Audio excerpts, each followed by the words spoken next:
Phil, I know we always talk about air traffic control being part of the problem, that they can't handle it all. Yep. How much are the airlines to blame themselves for their stupid hub and spoke systems where you funnel everybody through these major airports, you make them go there even if they didn't want to go there to get anywhere else? You can't get there from here is the basic refrain unless you go through one of these major hubs. Right. It's their own stupid fault.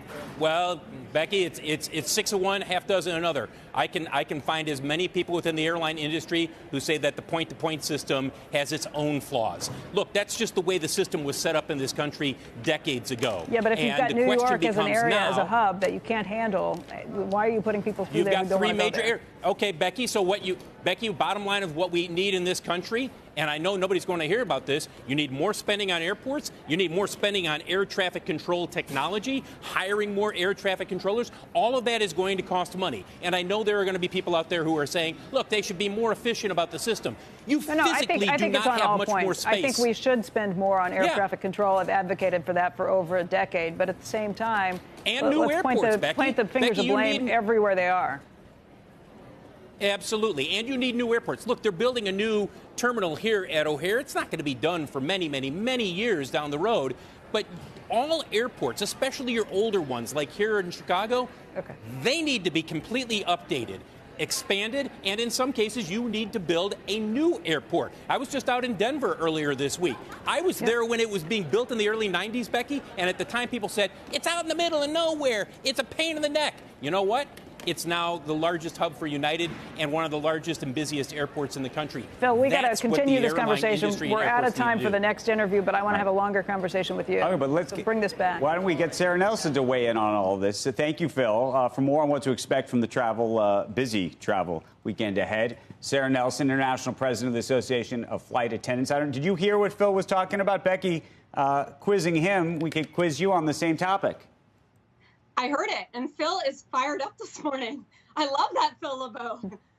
So I agree with him. You know, if you actually understand and know what's been going on in the airline industry, the problem is that the infrastructure is not there. And we have an opportunity, actually, to do better this year with the FAA reauthorization bill.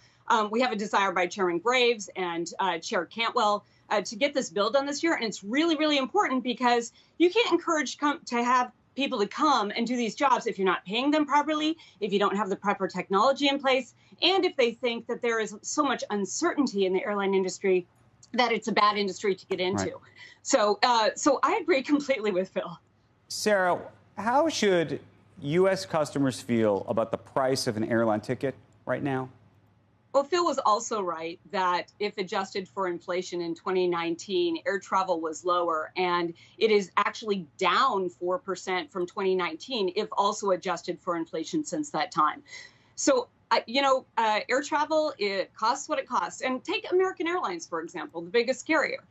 If you only took the passenger revenue, it would not cover their costs. There would be no profit margin there at all. It's only the additional things, cargo and other fees that allow them to actually make a profit. So the perception among the American public right now is it is too expensive, frankly, to travel by air, the way at least the perception was that they could only 2, 3, 4 years ago, obviously take the pandemic out of it.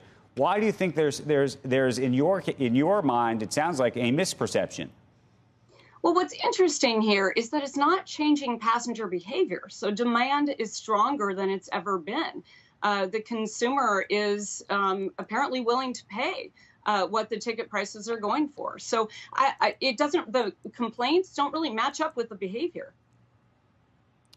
And then finally, I was going to ask you about wages for your fellow union attendants, given where the pricing is. And by the way, the fact that actually some airlines aren't actually making an extraordinary amount of money anymore, which is sort of the other unique element of this, whether you think your folks are being fairly paid, underpaid, overpaid. Well, look, we're in contract negotiations almost across the entire industry, and it is going to require updating those contracts and getting more in line with what people need to be able to provide for their families. Flight attendants are dealing with inflation just like everyone else, along with all other airline employees. And you see a lot of talk from these negotiations tables that workers going to call the questions on the company with strike votes and other pressures to get these contract negotiations done. And it's good for the industry. And I think the airline industry has admitted that they need to pay people to be able to attract them. What's the median wage these days for a flight attendant on American Airlines? Oh, on American Airlines. You're going to make me do some really quick math, and I don't have the fundamentals right here, but I believe last time I checked, it was right around between $50,000 and $60,000 a year.